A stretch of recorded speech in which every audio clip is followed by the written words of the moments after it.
રાજકોટ જિલ્લાના ધોરાજીમાં જૂનું બિલ્ડિંગ તોડીને 2 કરોડના ખર્ચે આધુનિક નવા શાક માર્કેટના બિલ્ડિંગનું નિર્માણ કરવામાં આવ્યું છે, પરંતુ નવા બિલ્ડિંગમાં થડા વેપારીઓને સોંપવામાં ન આવ્યા હોવાના આક્ષેપો વેપારીઓ દ્વારા કરવામાં આવ્યા છે, તેમજ મોટી દુકાનને બદલે નાની દુકાનો બનાવાઈ હોવાના પણ આક્ષેપો કરાયા છે। આ ઉપરાંત નવી બિલ્ડિંગ પર આવારા તત્વોએ અડ્ડો બનાવ્યો હોવાના આક્ષેપો વેપારીઓ દ્વારા કરવામાં આવ્યા હતા। આ બિલ્ડિંગનું તાત્કાલિક રિનોવેશન કરી વેપારીઓને સોંપવામાં આવે તેવી વેપારીઓ દ્વારા માંગ કરાઈ છે। જયસુખભાઈ ઠેસિયા, ધોરાજી શહેર ભાજપ અગ્રણી, હાલમાં ઉપનેટા શહેર ભાજપ પ્રભારી।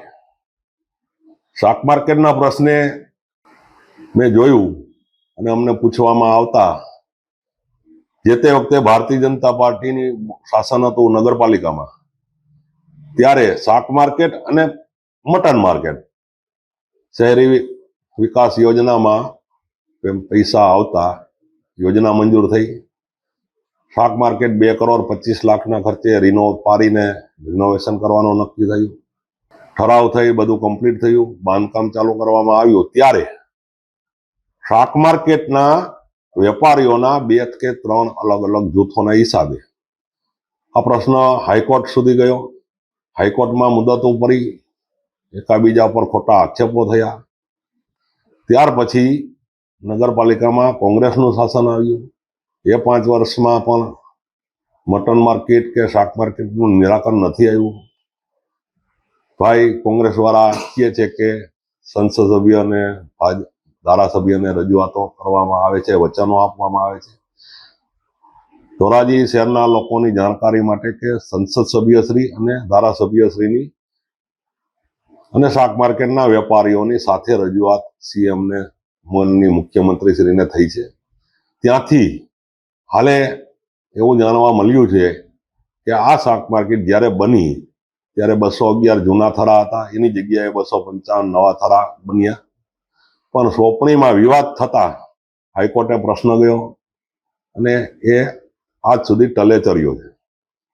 હાલે મુખ્યમંત્રીશ્રીએ સીધી સૂચના આપી નગર નિયામક, પ્રાંત અધિકારી અને ચીફ ઓફિસર, પણ એમાં એવી ક્વેરી જણાઈને આવે છે કે 255 થરા બનાવતા 1500 મીટર જગ્યા વધારાની કોઈ મંજૂરી વિના નગરપાલિકાએ બાંધકામ કર્યું છે। હવે એ ક્વેરી સોલ્વ કરવામાં અત્યારે અધિકારીઓ પ્રયત્ન કરી રહ્યા છે અને ટૂંક સમયમાં એ ક્વેરી સોલ્વ થઈ જશે ત્યારે બધા શાક માર્કેટના વેપારીઓને બોલાવીને સરકારશ્રી તરફથી યોગ્ય ન્યાય આપવામાં આવશે।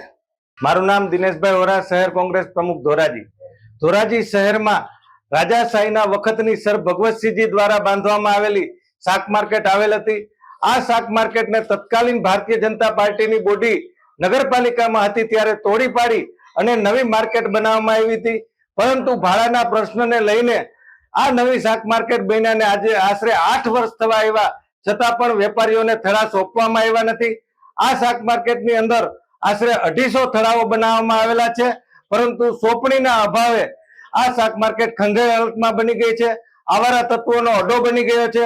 દારૂ જુગાર જેવી ગેરકાયદેસર પ્રવૃત્તિઓ આ શાક માર્કેટની અંદર હાલે છે અને હાલમાં જોઈએ તો આ શાક માર્કેટ ખંડેર હાલતમાં બની ગયેલ છે અને 2.5 કરોડથી 3 કરોડ જે ખર્ચ કરવામાં આવ્યો છે એ ખર્ચ પણ પ્રજાના પૈસા પાણીમાં ગયા છે અને હાલમાં શાક માર્કેટ જોઈએ તો રિનોવેશન પાછળ 50 લાખથી 1 કરોડ જેવો ખર્ચ થાય એ પણ પ્રજાને માથે પૈડા ઉપર પાટા સમાન છે। જે સર ભગવતસિંહજી વખતની શાક માર્કેટ હતી એ તોડી પાડી અને નવી બનાવી છે। એ આમ જોઈએ તો જે રજવાડા વખતમાં શાક માર્કેટ બનાવી હતી એની ઉપર પાણી ઢોળ કરવામાં આવ્યું છે અને અમારી માગણી છે કે તત્કાલીન ધારાસભ્ય હોય કે સંસદ સભ્યશ્રીએ રસ દાખવી અને સરકારમાં રજૂઆત કરી અને આ વેપારીઓને થડાની સોંપણી કરવી જોઈએ। રાજુ બાલદા, પ્રમુખ શ્રી ધોરાજી શહેર ભારતીય જનતા પાર્ટી।